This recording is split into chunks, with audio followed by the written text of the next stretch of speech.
कि 8 घंटे डॉक्टरी कर ली, इसकी सेवा में नाम जप करूं। मुझे लगता है कि ऐसे विचार उत्तम भागवत के नहीं होते, क्योंकि मरीज को मरीज न मान करके एक व्यापार मान लिया। डॉक्टर को एक व्यापार नहीं, डॉक्टर भगवान है। वो भगवान है, उस समय पिता के समान है। वो चाहे तो मरीज को तत्काल सुख देने की व्यवस्था कर सकता है। अर्थ का भाव, अर्थ के भाव में हमने देखा निरपेक्षता, मरीज से निरपेक्षता। हाँ हाँ ठीक है, इंजेक्शन लगा देना, हाँ हो जाएगा। प्रियता चाहिए। ऐसे आप बात कर रहे हो जैसे आपका व्यापार केवल है। विश्वास करो भगवान पर। धन नहीं पोषण करता, भगवान करते हैं। भगवान की कृपा का बहुत बड़ा स्वरूप होता है। बहुत उत्तम है, धन्यवाद है। हमारे भारत में ऐसे ही अगर विचार वाले सब बने ना, एक दूसरे को सुख पहुंचाने वाले, तो राक्षसी बुद्धि नष्ट हो जाए। रुपेश जी झारखंड से। राधा वल्लभ श्री हरिवंश। महाराज जी, मैं एक चिकित्सक हूँ एवं हमारे व्यवसाय भी यही है। प्रभु, हमें दिन भर में कितना घंटे कार्य धन कमाने के उद्देश्य से करना चाहिए? हमें कितना धन संग्रह करना चाहिए? मुझे लगता है कि अगर आप चिकित्सक हो तो धन का तो लक्ष्य नहीं रहना चाहिए। अगर आप भोजन भी पा रहे हो, कोई मरीज दुखी आ गया है तो आपको भोजन छोड़ देना चाहिए और दौड़ पड़ना चाहिए, क्योंकि एक एक मिनट वो बहुत भारी दुख पा रहा होगा। तो आपको भोजन बाद में पाना चाहिए, पहले डॉक्टर हो या आयुर्वेदिक हो, जो भी हो। आप कौन से उसमें एलोपैथिक है? हाँ, तो आपको तत्काल उसमें धन लक्ष्य नहीं रखना है। धन लक्ष्य रखोगे तो फिर मरीज को भगवान रूप मान करके आप आराधना नहीं कर पाओगे। परिवार के वो अपने आप मिलेगा, वो तो मिलेगा। हम तुमसे ये थोड़ी करें कि धन लेना ही नहीं है। लक्ष्य नहीं रखना धन। जैसे आपका प्रश्न है कि मैं कितने घंटे करूं जिससे मेरे को धन की प्राप्ति हो जाए, इसमें इतनी तृप्ति हो जाएगी। धन से आज तक किसी को तृप्ति नहीं हुई। आपको कितने घंटे नहीं देखना, आपको देखना है कितने मरीजों को मैं सुख पहुंचा सकता हूं। परिणाम में जो आपको पेमेंट या धन मिलती है उससे परिवार का तो संचार, लेकिन आपका लक्ष्य धन नहीं है। आपका लक्ष्य कितने मरीजों को मैं रोग मुक्त कर सकता हूं, उनको कितना सुख दे सकता हूं। यह है आपके भागवतिक विचार, और वो होगा सांसारिक विचार। मरीजों से धन लेना, कितना धन ले सकता हूं जिसमें मैं सुखी होकर के नाम जप करूं एकांत में, कि 8 घंटे डॉक्टरी कर ली, इसकी सेवा में नाम जप करूं। मुझे लगता है कि ऐसे विचार उत्तम भागवत के नहीं होते। अगर मुझे रात्रि के 12 बजे तक भी लगना पड़ेगा तो मैं मरीज को सुखी करने के लिए खड़ा खड़ा कष्ट सहूंगा और कृष्ण कृष्ण बोलूंगा और उसकी सेवा करूंगा।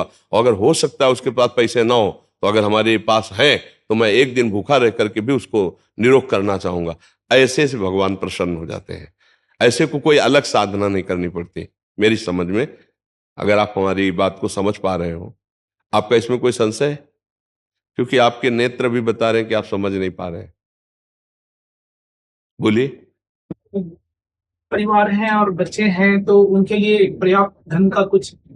आप पर्याप्त संख्या बोल सकते हैं क्या? आज तक कोई पर्याप्त संख्या बोल पाया क्या? ईमानदारी से बोलना। पर्याप्त संख्या बोल सकते हैं कि इसके बाद हमें नहीं चाहिए? अगर आपको 1 करोड़ मिल जाएंगे ना तो 5 करोड़ की आवश्यकता ना पैदा हो जाए तो मुझे बता देना। 5 करोड़ मिल जाएंगे ना तो 50 करोड़ की आवश्यकता पैदा हो जाएगी, पक्का। ये कभी पर्याप्त हो ही नहीं सकता। इसे सुरसा समझो। सुरसा का मतलब होता है ना, दुगना रूप बढ़ाती चली जाए। 8 से 16, 16 से 32, 32 से 64 बढ़ाती चली जाती है। तो अति लघु, विवेक क्या कहता है? अति लघु रूप धरे हनुमाना। बहुत सूक्ष्म रूप धारण करके मुख में जाकर वापस आ गए। वासना की कभी पूर्ति नहीं होती, उपासना से ही पूर्ति होती है। जो मिले उसमें संतोष करो और मरीज को भगवान मानकर उसके कष्ट निवारण की बात सोचो। अगर धन की बात रहेगी तो आप ये बात नहीं कर पाएंगे। मरीज को ऐसे देखो जैसे अपना बेटा अगर बीमार होकर ऐसी स्थिति में आता तो मैं क्या करता? सारा बौद्धिक बल लगाकर उसको सुखी करने की चेष्टा करता। ऐसे मरीज को जैसे आपका भाई आता तो क्या करते? आप बावरे होकर लग जाते कि कैसे कष्ट निवारण करें। धन लक्ष्य नहीं रखना, मरीज की प्रियता रखनी। भगवान मरीज रूप में आए, हम पूरा जोर लगा देते हैं। वो आपको इसलिए बोले कि आप वैष्णो तिलक लगाएं, आप कंठी बांधे, तो आप भागवतिक हैं। भागवतिक है इसका मतलब आपका उत्तर भागवतिक ही जाना चाहिए आपके पास, जिसमें आपको भगवान की भी प्राप्ति होगी और धन की भी प्राप्ति होगी और आनंद भी रहेगा। अगर आप धन लक्ष्य करेंगे तो वैसे ही बर्ताव करेंगे मरीज के साथ। देखो भाई, इतनी फीस होगी तो होगी नहीं, आप ले जाइए, कहीं भी ले जाइए।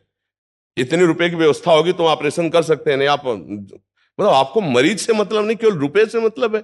आप समझो, कई ऐसे डॉक्टर हैं जो केवल रुपए से मतलब रखने के कारण समाज से अप्रिय हो चुके हैं। क्योंकि मरीज को मरीज ना मान करके एक व्यापार मान लिया। डॉक्टर को एक व्यापार नहीं, डॉक्टर भगवान है, वो भगवान है, उस समय पिता के समान है। वो चाहे तो मरीज को तत्काल सुख देने की व्यवस्था कर सकता है। देखो, सबसे पहले दवा होती वाणी।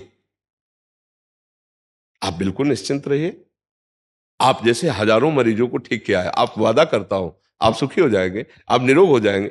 भले वो 2 मिनट बाद पधार जाए, लेकिन आपके वचन अमृत जैसे गए ना, आप बिल्कुल नहीं, अरे बिल्कुल आप निश्चिंत आइए आइए। आपका ओ ऑपरेशन कोई कष्ट नहीं होने वाला, बिल्कुल आप जान नहीं पाएंगे। ऐसे वचन बोले जाते हैं, नहीं बहुत सीरियस मैटर है, उन्होंने बताया कि हम बहुत, वो गलत बताया, आप बिल्कुल ठीक हो जाएंगे।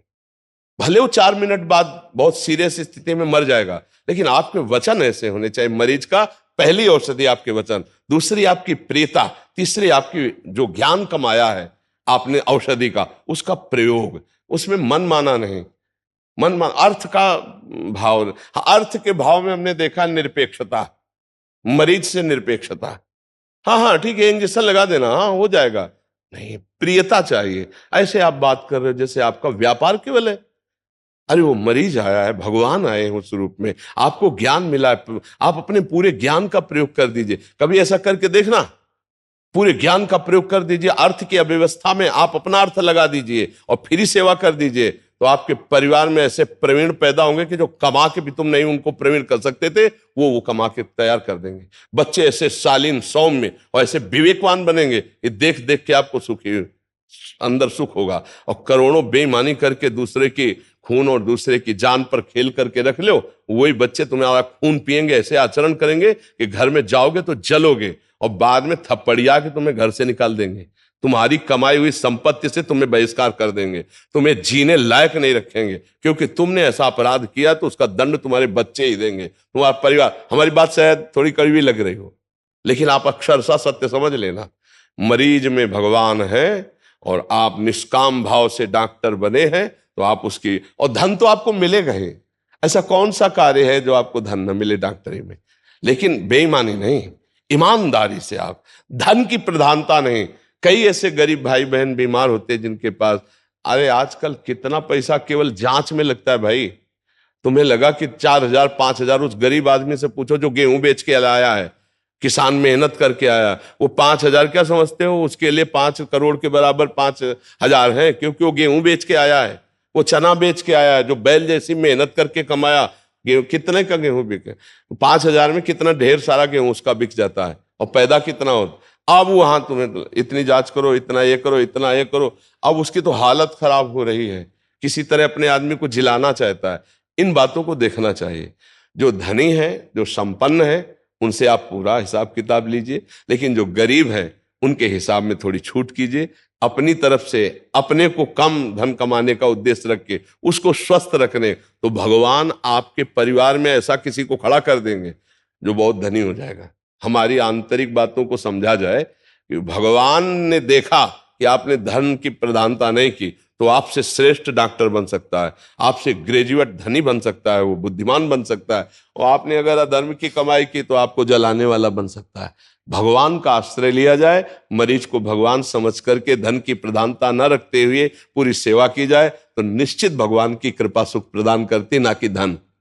आज हमारी समाज में धन की प्रधानता बैठ गई है, यही सबसे बड़ी हानि हो गई है। तो हमें लगता है डॉक्टर को हम सब समाज में भगवान कहते हैं, दूसरा नहीं कहा जाता। हम सबकी एक मान्यता है कि एक डॉक्टर हमारा भगवान है, वो चाहे हमें बचा सकता है, वो चाहे हमें मार सकता है। इतनी बड़ी मान्यता को धन से नहीं तोलना चाहिए। पूरा जीवन तुम्हारे हवाले हो जाता है। ऑपरेशन थिएटर में केवल आप होते हैं और मरीज होता है, और उसकी लिखा पड़ी होती है कि मृत्यु हो जाने पर आपको कोई दोष नहीं। अब आपका क्या कर्तव्य बनता है? चाहे अपनी जेब से पैसा लगे, अगर गरीब आदमी है तो उसका सहयोग कर देना चाहिए। बहुत अच्छे डॉक्टर, अभी हमारे पास कुछ 5-10 डॉक्टर्स आए थे, वो ब्रिज क्षेत्र की सेवाएं कर रहे हैं।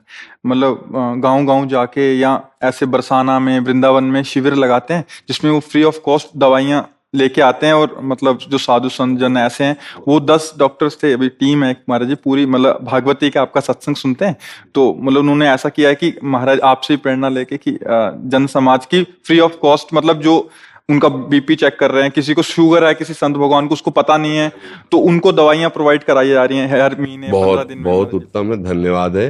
हमारे भारत में ऐसे ही अगर विचार वाले सब बने ना, एक दूसरे को सुख पहुंचाने वाले, फिर राक्षसी बुद्धि नष्ट हो जाए, आसुरी बुद्धि नष्ट हो जाए, तो अब भी राम राज्य है भाई। हम जैसे विचार वाले होते हैं वैसे ही हमारा समाज होता है। अब आज हमारे समाज में शोषण वृद्धि, बुद्धि की वृद्धि हो रही, दूसरों को दुख पहुंचाकर स्वयं सुख भोगने की इच्छा का नाम राक्षसी वृत्ति, और अपने को दुख देकर दूसरे को सुख देने का नाम दैवी संपदा।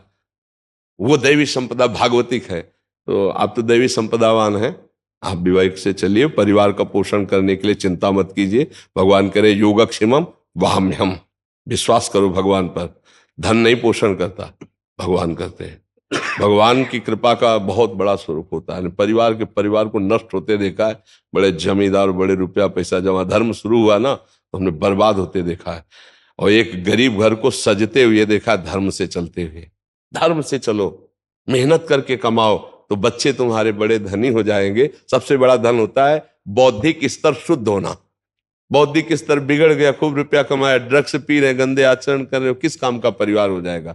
इसलिए धर्म से चलो, धन की प्रधानता न रखो।